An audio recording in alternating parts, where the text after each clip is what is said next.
Hello friends, welcome to my channel. Friends, स्वागत है आपका मेरे YouTube channel work education smart learning में। फ्रेंड्स, आई होप कि आपकी तैयारी अब अच्छी चल रही होगी और जिनका भी कल जो इंटरव्यू है उनको एडवांस में बेस्ट ऑफ लक और अच्छे से दीजिएगा। आप नर्वस होने की ज़रूरत नहीं है। डेमो अगर पूछा जाता है या इंटरव्यू में कोई भी क्वेश्चन आता है तो कोशिश करिएगा उसका रिप्लाई करने का, ठीक है। तो मैंने कई सारे सब्जेक्ट मैंने डिस्कस कर दिया था इंटरव्यू के क्वेश्चन का। कुछ टॉपिक रह गए थे तो चूँकि मुझे टाइम नहीं मिल पाया इसलिए मैं नहीं डिस्कस कर पाया। तो अभी कुछ लोगों का इंटरव्यू है और जिन लोगों का कल है तो अगर टाइम मिलेगा तो देख लीजिएगा, अदरवाइज़ कोई दिक्कत नहीं है। आपने सिग्नल सिस्टम पढ़ा ही होगा तो आप उसमें बेसिक क्वेश्चन मैं आज डिस्कस करूँगा, ठीक है। तो इसमें पहला क्वेश्चन है what is a signal and system. तो सिग्नल एंड सिस्टम क्या होता है? A function of one or more independent variable which contain some information is called signal, ठीक है। तो कोई भी फंक्शन जिसमें एक से ज़्यादा इंडिपेंडेंट वेरिएबल हो, ठीक है, और जो इन्फॉर्मेशन को कंटेन करे उसी को हम क्या बोलते हैं? सिग्नल बोलते हैं, ठीक है। फिर सिस्टम क्या होता है? A system is a set of elements और functional block that are connected together and produce an output and response to an input signal, ठीक है। तो ये सिस्टम की डेफिनेशन हो जाएगी, ठीक है। A system is a set of element, तो ये सिस्टम क्या होता है? वो सेट होता है किसका? एलिमेंट्स का या फंक्शनल ब्लॉक का, और एक दूसरे से क्या होते हैं? वो कनेक्टेड होते हैं एक साथ और क्या करते हैं? वो आउटपुट को प्रोड्यूस करते हैं, ठीक है, जब हम उस पर इनपुट अप्लाई करते हैं तो, ठीक है। उसके बाद second question, how can you differentiate signal and wave. Signal और वेव को आप कैसे डिफ्रेंशिएट करेंगे? तो देखिए यहाँ पे, a signal is what which contain information while wave does not contain any information. तो कोई भी सिग्नल होगा तो वो क्या करेगा? वो इंफॉर्मेशन को कंटेन करेगा, लेकिन कोई वेव होगा तो उसमें कोई ऐसा इंफॉर्मेशन नहीं कंटेन करता है, ठीक है। फिर नेक्स्ट क्वेश्चन है what is the difference between deterministic and random signal. Deterministic और रैंडम सिग्नल क्या होते हैं? A deterministic signal can be completely represented by mathematical equation at any time, whereas a signal which cannot be represented by any mathematical equation is called random signal. It means कि ऐसा signal हम जिसे mathematically हम जिसको represent कर पाएँ किसी भी टाइम पीरियड पे, ठीक है, और जो उसको हम क्या बोलते हैं? डिटर्मिनिस्टिक, यानी जिसको हम डिटरमाइन कर पाएँ। और जो ऐसा हो जिसको किसी टाइम पीरियड पे या किसी इंस्टेंट पे उसकी वैल्यू को हम फाइंड नहीं कर पाएँ या रिप्रेजेंट नहीं कर पाएँ, ठीक है, किसी भी मैथमेटिकल इक्वेशन के रूप में, तो उसको हम क्या बोलेंगे? रैंडम सिग्नल, ठीक है। फिर नेक्स्ट है what will be the signal in the frequency domain when A signal is discrete and periodic in time domain, ठीक है। अगर कोई सिग्नल डिस्क्रीट और पीरियोडिक है टाइम डोमेन में तो फ्रीक्वेंसी डोमेन में क्या होगा? Since periodicity in one domain reveals discrete in other domain, so if the signal is discrete and periodic in one domain then it is periodic and discrete in other domain, ठीक है। फिर next है what are analog and digital signals. तो analog और digital signal के बारे में पूछा जा रहा है, तो यहाँ पे आपको ये पता होना चाहिए और आई होप कि आप सभी को पता ही होगा। यहाँ पे फिर भी देख लीजिए, when amplitude of CT signal यानी continuous time signal varies continuously it is called analog signal, ठीक है।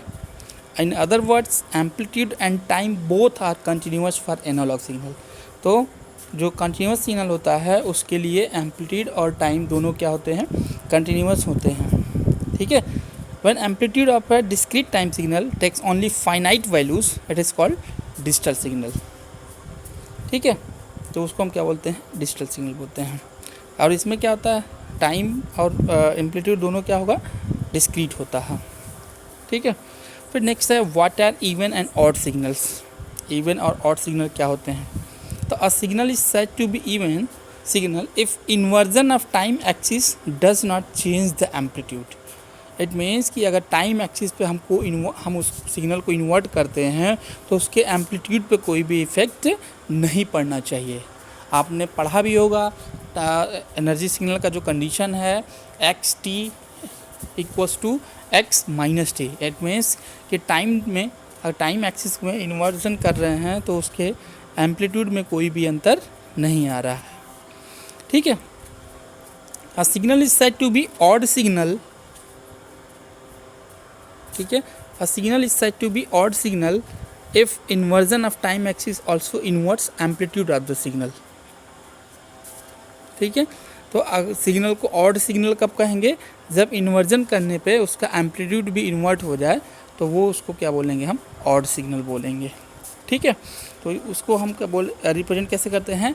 यदि x t equals to x minus t हो तो उसको हम बोलेंगे ऑड सिग्नल। मतलब टाइम एक्सिस को अगर हम इन्वर्ट करते हैं तो उसके एम्पलीट्यूड का साइन भी चेंज हो जाता है। ठीक है। तो आप नेक्स्ट क्वेश्चन है what is the significance of even and odd signal. Even और ऑड का सिग्निफिकेंस क्या है? तो यहाँ पे डिफाइन कर सकते हैं इवन और odd symmetry of the signal have specific harmony और frequency contents and this even and odd symmetry property is used in designing of filter। तो ये जो इवन और ऑड की जो इन सिग्नल है का जो सिग्निफिकेंस है वो फिल्टर की डिज़ाइनिंग में यूज होता है। ठीक है। नेक्स्ट क्वेश्चन देखिए can you able to reconstruct the original signal from sample signal if it has been sample at Nyquist rate. ठीक है। तो क्या कह रहा है question?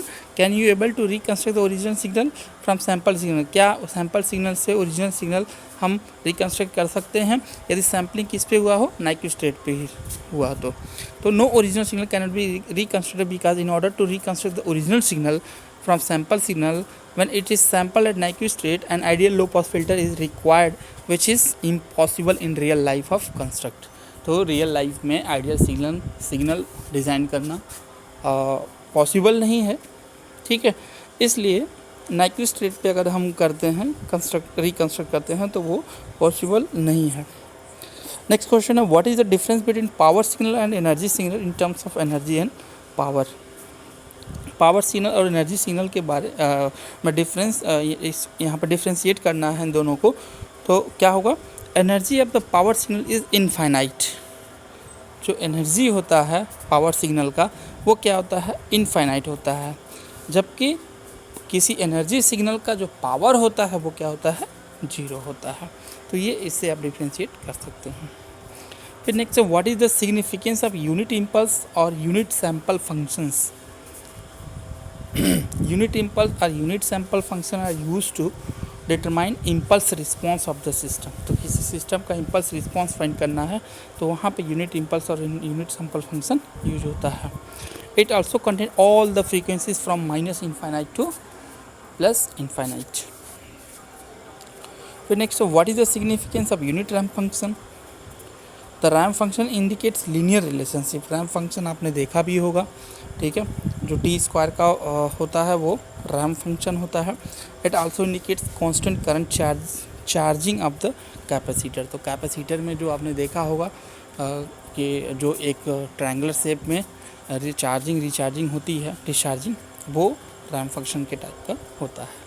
Can you able to consider original signal from the quantized signal. जो quantize signal होता है तो क्या इससे पॉसिबल है कि ओरिजिनल सिग्नल हम कंस्ट्रक्ट कर सकते हैं? तो यहाँ पे आंसर होगा आपका no. Since quantizer is a non invertible system so we can not construct original signal from quantize signal. तो क्वांटाइज सिग्नल जो होता है इन्वर्टिबल नहीं होता है। ठीक है। इसलिए क्वांटाइज सिग्नल से ओरिजिनल सिग्नल कंस्ट्रक्ट करना मुश्किल है। ठीक है। हम नहीं कंस्ट्रक्ट कर सकते हैं। फिर है what is the difference basic difference between amplitude and magnitude. ठीक है। ये बेसिक चीज़ें हैं। क्या होता है कभी कभी हमें इन चीज़ों के बारे में डिफरेंस नहीं पता होता है। एक्चुअल में हमें पता है कि मैग्नीट्यूड क्या है, एम्पलीट्यूड क्या है, लेकिन अगर इंटरव्यू में क्वेश्चन ऐसे पूछा जा सकता है तो आप यहाँ से रिप्लाई कर सकते हैं। Amplitude is a vector quantity having both value and direction. ठीक है, तो जो एम्पलीट्यूड होता है वो दोनों उसमें होता है क्या, वेक्टर क्वांटिटी होता है, तो उसमें वैल्यू भी होगा और उसमें डायरेक्शन भी होगा। जबकि मैग्नीट्यूड क्या होता है, एक स्केलर क्वांटिटी होती है, तो इसमें केवल क्या होता है, वैल्यू होता है, कोई उसमें डायरेक्शन नहीं होता है। ठीक है, नेक्स्ट देखते हैं, what are the limitation of Fourier transform and use of Laplace transform. ठीक है, क्या लिमिटेशन है, तो Fourier transform can be calculated only for the signal which are absolutely integrable. ठीक है, जो एब्सोल्युटली इंटीग्रेबल होगा सिग्नल, वही उसी का हम फोरियर ट्रांसफॉर्म फाइंड कर सकते हैं। लेकिन Laplace transform exist for signal which are not absolutely integrable. तो ऐसा जो सिग्नल अगर इंटीग्रेबल नहीं है, एब्सोल्युटली इंटीग्रेबल होगा, तभी उसका हम फोरियर ट्रांसफॉर्म फाइंड कर सकते हैं। लेकिन लाप्लास ट्रांसफॉर्म फाइंड करने के लिए ऐसा कुछ रिक्वायरमेंट नहीं है। ठीक है, और दूसरा क्या है, Fourier transform is calculated only on the imaginary axis. ठीक है, ये किस पे हम क्या कैलकुलेट करते हैं, इमेजिनरी एक्सिस पे। लेकिन लाप्लास ट्रांसफॉर्म किस पे हम करते हैं, वह कंप्लीट एस प्लेन में। ठीक है, इसलिए Laplace transform is more broader compare to Fourier transform. ठीक है, नेक्स्ट देखिए, what are the application of initial and final value theorems. क्या इसका एप्लीकेशन है, क्या यूज़ है, देखते हैं। The initial voltage on the capacitor और current volt through an inductor can be evaluated with the help of initial value theorem. तो आपने ट्रांजिएंट में देखा होगा जो एसी एनालिसिस जब हम करते हैं तो उसमें ट्रांजिएंट केसेस में देखते हैं तो उसका जो फार्मूला है उसमें इनिशियल और फाइनल वैल्यू देखते हैं, तो उसका जो कैपेसिटर चार्ज डिस्चार्ज या इंडक्टर की बात करते हैं तो उसमें इसका यूज होता है। ठीक है, and the final charging voltage on capacitor और saturating currents through an inductor can be evaluated with the help of final value theorem. ये दोनों थ्योरम का यूज वहीं पे किया जाता है। ठीक है, नेक्स्ट क्वेश्चन देखिए, can we interchange the sampling and quantization operation means instead of sampling the signal first and then quantize, can we do quantization first and then sampling. तो रिप्लाई होगा इसका, yes we can interchange the sampling and quantization operation, but the drawback is that it results in increase quantization noise. ये हम कर सकते हैं replace, इसको हम क्या कर सकते हैं, इंटरचेंज कर सकते हैं, लेकिन इसका एक ड्रॉबैक ये हो जाएगा कि जो नॉइज़ होगा, क्वांटाइजेशन नॉइज़, वो क्या हो जाएगा, बढ़ जाएगा। ठीक है, नेक्स्ट देखिए, what is the significance of region of convergence of Z transform. Region of convergence जो होता है, आरओसी होता है, किसी आरओसी ऑफ जेट ट्रांसफॉर्म का सिग्निफिकेंस क्या है। तो the significance of region of convergence of Z transform are, पहला है ROC gives an idea about values of Z for which Z transform can be calculated. तो आरओसी एक idea दे देता है जिससे कि हम जेट के वैल्यू के बारे में, जिससे हम जेट ट्रांसफॉर्म इजीली कैलकुलेट कर सकते हैं। फिर सेकेंड है ROC can be use to determine causality of the system. तो कॉजलिटी ऑफ सिस्टम फाइंड करना है तो वो भी हम आरओसी से क्या कर सकते हैं, डिटरमाइन कर सकते हैं। ठीक है, उसी में आरओसी का यूज करके। ROC can be use to determine stability of the system. तो इसमें 3 पॉइंट है, तीनों आप ध्यान से देख लीजिएगा। पहला है कि आइडिया, एक जेड की वैल्यू के बारे में एक आइडिया दे देता है जिस पे हम जेड ट्रांसफॉर्म कैलकुलेट कर लेते हैं। दूसरा कॉजलिटी के बारे में बता देता है और तीसरा स्टेबिलिटी के बारे में। ठीक है, next what is the relationship between Z transform and DTFT. Z transform और डीटीएफटी में क्या अंतर है या क्या रिलेशनशिप है। तो when the Z transform is evaluated on unit circle then becomes Fourier transform, or in other words we can say that DTFT is a special case of Z transform on unit circle। तो unit circle पे अगर Z transform निकालना है तो वही क्या है, DTFT है। ठीक है, नेक्स्ट है what is the similarity between Laplace transform and Z transform. Laplace transform और Z ट्रांसफॉर्म में क्या सिमिलरिटी है। तो Z transform is the discrete time counter part of Laplace transform. ठीक है, तो वो उसका डिस्क्रीट टाइम है, टाइम काउंटर पार्ट है। ठीक है, with negative real axis mapped with in unit circle. ठीक है, Z omega axis mapped on unit circle and right half mapped on outside unit circle. तो आपको पता ही होगा हम लाप्लास ट्रांसफॉर्म में पूरा जेड एक्सिस पे देखते हैं, लेफ्ट हैंड साइड और राइट हैंड साइड देखते हैं, जबकि जेड ट्रांसफॉर्म में हम यूनिट सर्कल की बात करते हैं।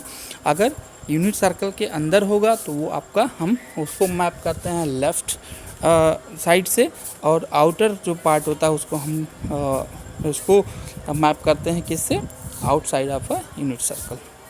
ठीक है। What is the relationship between Laplace transform and CTFT? Laplace transform और CTFT में क्या अंतर है?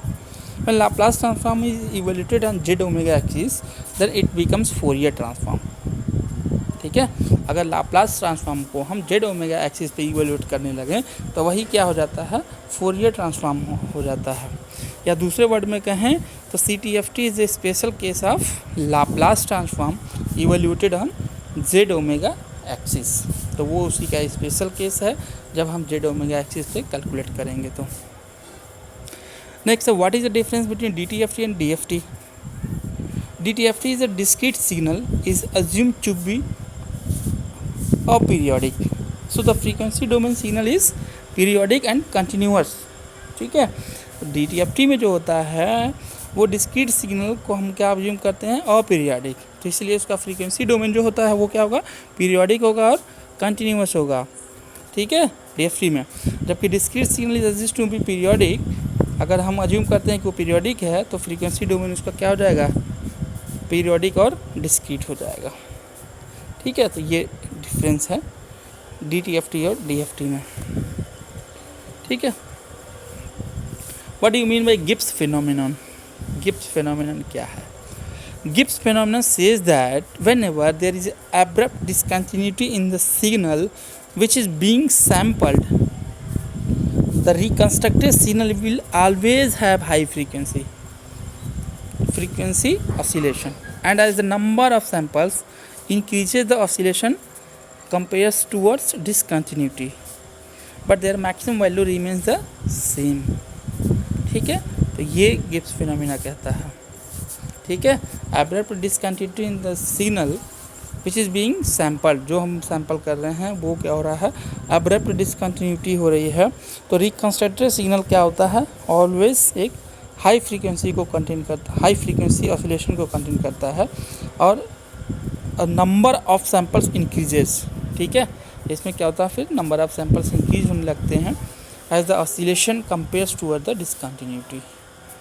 ठीक है, लेकिन जो मैक्सिमम वैल्यू जो होता है वो क्या होता है, सेम होता है। ठीक है, next define invertible system. Invertible system किसे कहते हैं? A system is said to be invertible if there is unique output for every unique input.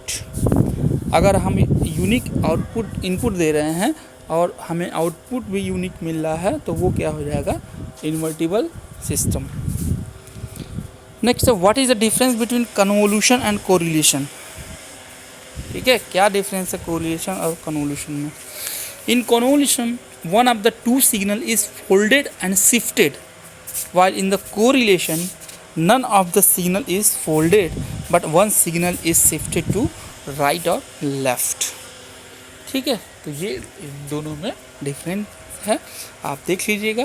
Convolution जो होता है उसमें क्या होता है, दो सिग्नल क्या होते हैं, फोल्डेड और शिफ्टेड दोनों होते हैं, जबकि कोरिलेशन में folding process, correlation none of the signal is folded, इसमें कोई भी फोल्डिंग पार्ट नहीं होता है, इसमें केवल लेफ्ट या राइट में शिफ्ट होता है। ठीक है, फिर कन्वोल्यूशन का एप्लीकेशन क्या है, what is the use of convolution? तो कन्वोल्यूशन का यूज देखिए, पहला है it is use for the system analysis such as causality, stability, step response, impulse response, invertibility. फिर दूसरा है it is use to determine output of the system if input and impulse response is given. अगर impulse response और input दिया रहेगा तो हम वहाँ पे आउटपुट डिटरमाइन करते हैं। तीसरा, it relates input output and impulse response, ये इनपुट और आउटपुट और इम्पल्स रिस्पॉन्स से रिलेट करता है। फिर है convolution helps to represent system in frequency domain. ठीक है, आपने देखा भी होगा कन्वोल्यूशन की हेल्प से फ्रीक्वेंसी डोमेन में कैलकुलेट करना सिग्नल को या सिग्नल रिप्रेजेंट करना ईजी होता है। ठीक है, चाहे वो फोरियर में हो, चाहे लाप्लास में हो, या चाहे जेड ट्रांसफॉर्म में हो। फिर है नेक्स्ट है this is use to study pole zero plots, stability, filtering etcetera, तो इसमें भी यूज होता है। ठीक है, फिर है next what is auto correlation. Auto correlation किसे कहते हैं? When we calculate correlation function of signal with itself, मतलब किसी सिग्नल का कोरिलेशन फंक्शन फाइंड कर रहे हो उसी सिग्नल से, तो वो क्या कहलाएगा? Auto correlation. ठीक है, अगर कोरिलेशन बिकम्स ऑटो कोरिलेशन, अगर ऐसा कोई होगा, कोई सिग्नल होगा उसी से उसका कोरिलेट किया जाए, ठीक है, तो वो आपका क्या हो जाएगा? ऑटो कोरिलेशन हो जाएगा। फिर next what is the importance of unit impulse function.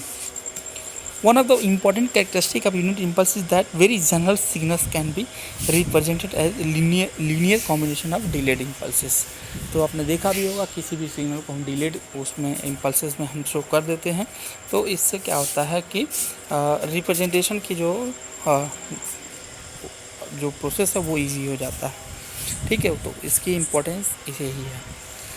Parseval theorem क्या होता है? पार्सेवल थ्योरम क्या डिफाइन करता है? ये डिफाइन करता है कि power of the signal is equal to the sum of the square of the magnitude of various harmonics present in the spectrum. ठीक है, तो अगर जो वेरियस हार्मोनिक्स में प्रेजेंट होते हैं उनके मैग्नीट्यूड का स्क्वायर का सम जो होता है वो जो सिग्नल पावर जो ऑफ सिग्नल जो होता है उसके बराबर होता है। ठीक है, next what are the Dirichlet condition. Dirichlet's condition क्या क्या है? पहला देखिए, the function F T is the single valued function of the variable T within the interval t1 t2। The function F T has infinite number of discontinuities. ठीक है, दो interval के बीच में फाइनाइट नंबर ऑफ डिसकंटिन्यूटीज होनी चाहिए। फिर next है finite number of maxima and minima, उसी टाइम इंटरवल में फाइनाइट मैक्सिमा और मिनिमा होना चाहिए, और सिग्नल क्या होना चाहिए? एब्सोल्युटली इंटीग्रेबल होना चाहिए। So these all are the condition of Dirichlet's condition. These condition are Dirichlet conditions. ठीक है, why do we do Fourier transform? क्यों करते हैं हम फोरियर ट्रांसफॉर्म? ठीक है, by Fourier transform we can represent the signal from time domain to frequency domain. आपने देखा भी होगा फोरियर ट्रांसफॉर्म हम टाइम डोमेन से फ्रीक्वेंसी डोमेन में कन्वर्जन के लिए करते हैं। Thus we can find the various frequency components content in the given signal. तो उस सिग्नल में जितने भी फ्रीक्वेंसी कंपोनेंट्स होते हैं उसको फाइंड कर लेते हैं, helping us to find the total bandwidth required for the transmission of the given signal. और इस तरह से हम फाइंड कर लेते हैं कि किसी सिग्नल को ट्रांसमिट करने के लिए कितने बैंडविड्थ की रिक्वायरमेंट होती है।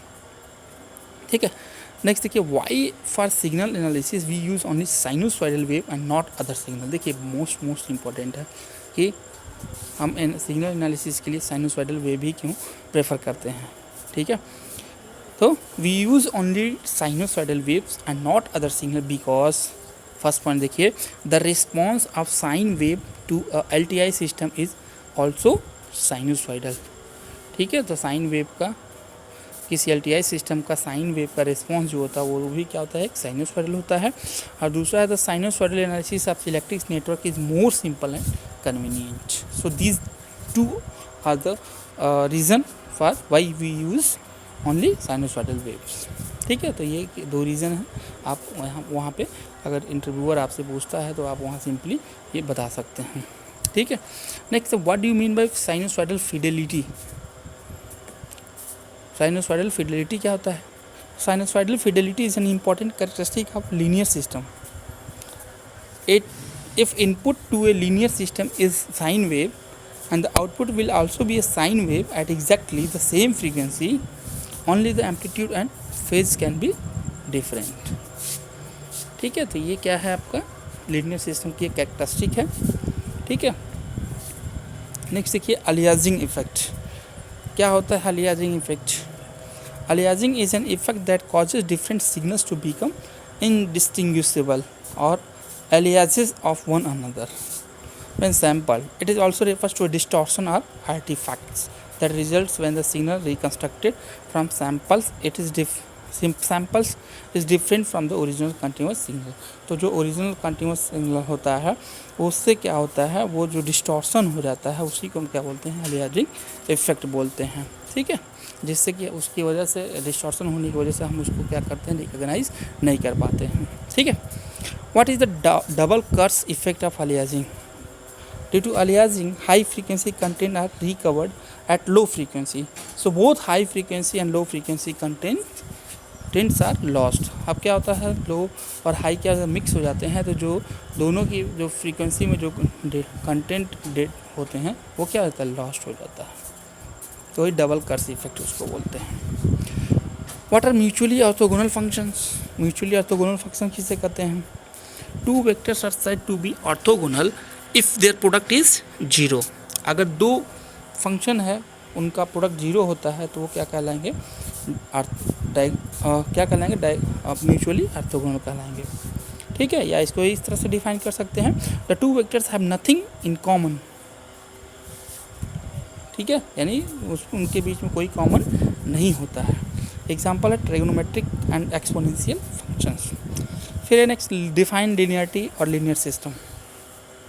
आपको पता ही होगा लीनियर सिस्टम जो सुपरपोजिशन थ्योरम में यूज करते हैं लीनियर सिस्टम। तो लीनियर सिस्टम को डिफाइन करेंगे कैसे? A linear system is a system that possesses the property of superposition या एडिटिव प्रॉपर्टी एंड स्केलिंग और होमोजेनिटी प्रॉपर्टी। तो इस प्रॉपर्टी को जो फॉलो करेगा वो क्या कहलाएगा, लीनियरिटी कहलाएगा या लीनियर सिस्टम। ठीक है, next define the fundamental frequency. Fundamental frequency define करने को बोला जाए तो कैसे करेंगे? It is the smallest frequency with which a signal repeat itself. तो ये वो सबसे छोटी फ्रीक्वेंसी होती है। ठीक है, उस सिग्नल की सबसे छोटी फ्रीक्वेंसी होती है जिससे सिग्नल उसी फ्रीक्वेंसी उस पर क्या करता है, वो रिपीट करता है। What are passive and active filters? तो a passive filter is a kind of electronic filter that is made only from passive elements. तो पैसिव फिल्टर क्या होते हैं? वो इलेक्ट्रॉनिक फिल्टर होते हैं जो केवल पैसिव एलिमेंट से मिलकर बने होते हैं। ठीक है, in contrast to an active filter it does not require an external power source beyond the signal. ठीक है, इनको रिक्वायरमेंट नहीं होती है एक्सटर्नल सोर्स, पावर सोर्स की। An active filter is a type of analog electronic filter distinguished by the use of one or more active components and require an external power sources. Passive में आपको requirement नहीं होती है external power source की, लेकिन जो active filter होते हैं उसमें क्या होते हैं, एक्टिव कंपोनेंट लगे होते हैं और इसमें एक्सटर्नल पावर सोर्स की रिक्वायरमेंट होती है। ठीक है, is it possible to design a filter which can be give good result both in time domain and frequency domain? No, it is not possible design such kind of filter. ऐसा हम filter ही design नहीं कर पाएंगे कि वो time domain में भी क्या करे, अच्छा रिजल्ट दे और फ्रीक्वेंसी डोमेन में भी दे। ठीक है, नेक्स्ट है what are the advantage of digital filter over analog filter? Digital filter का क्या एडवांटेज है एनालॉग फिल्टर के कंपेयर में? तो पहला है digital filters are software programmable which makes them easy to build and test. तो जो डिजिटल फिल्टर होते हैं वो सॉफ्टवेयर प्रोग्रामेबल होते हैं, इसलिए इनको कंस्ट्रक्ट करना ईजी होता है और टेस्ट करना भी ईजी रहता है। ठीक है, next digital filters require only the arithmetic operation of addition, subtraction and multiplication.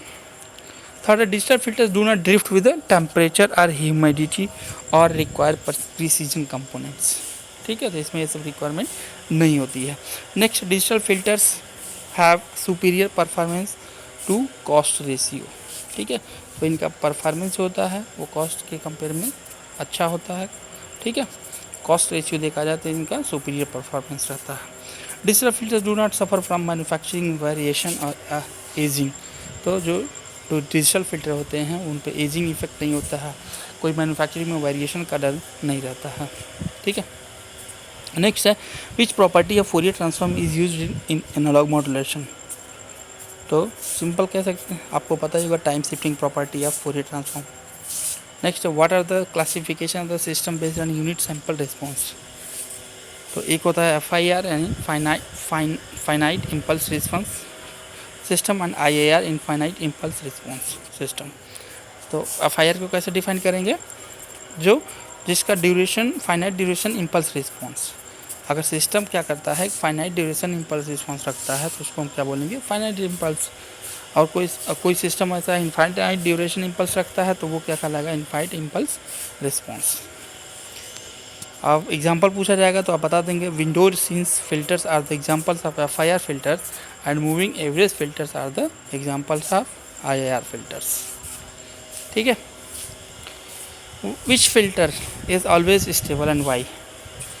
FIR filters are always stable because they do not contain poles. उसमें कोई पोल नहीं होता है, इसलिए FIR फिल्टर क्या होते हैं, ऑलवेज स्टेबल होते हैं। ठीक है। Next, define Fourier series. Fourier series is the representation of a function ft by the linear combination of elements of closed set of infinite mutually orthogonal functions। तो ये आपने पढ़ा होगा फोरियर सीरीज में, तो ये एक सिंपली इसको डिफाइन कर सकते हैं। नेक्स्ट क्वेश्चन है, what is the Hilbert transform?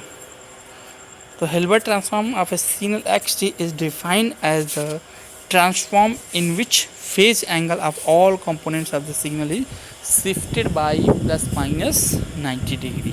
तो फेज एंगल क्या हो जाएगा कंपोनेंट का, वो शिफ्ट हो जाएगा कितने से, प्लस माइनस 90 डिग्री से। What do you mean by linear phase filter? Linear phase filter से क्या समझते हैं आप? If the system is having even symmetry around some frequency other than 0 then filter is said to have linear phase। ठीक है, उसको linear phase filter बोलेंगे। तो can we make non linear phase of IR filter as linear phase? Yes, linear phase can be obtained by bidirectional filtering at the expense of double the execution time and program complexity। तो ये पूरा 50 question मैंने discuss कर दिया आपका signal and system का। तो आप इसको एक बार देख लीजिएगा, ओवरव्यू देख लीजिएगा। अगर आपने सिग्नल सिस्टम नहीं भी देखा होगा तो आई होप कि मैं उम्मीद करता हूँ कि इतने में से क्वेश्चन आना चाहिए। ठीक है, तो इसको आप देख लीजिएगा। ठीक है, टोटल 50 क्वेश्चन है और इसमें से क्वेश्चन मिलना चाहिए आपको।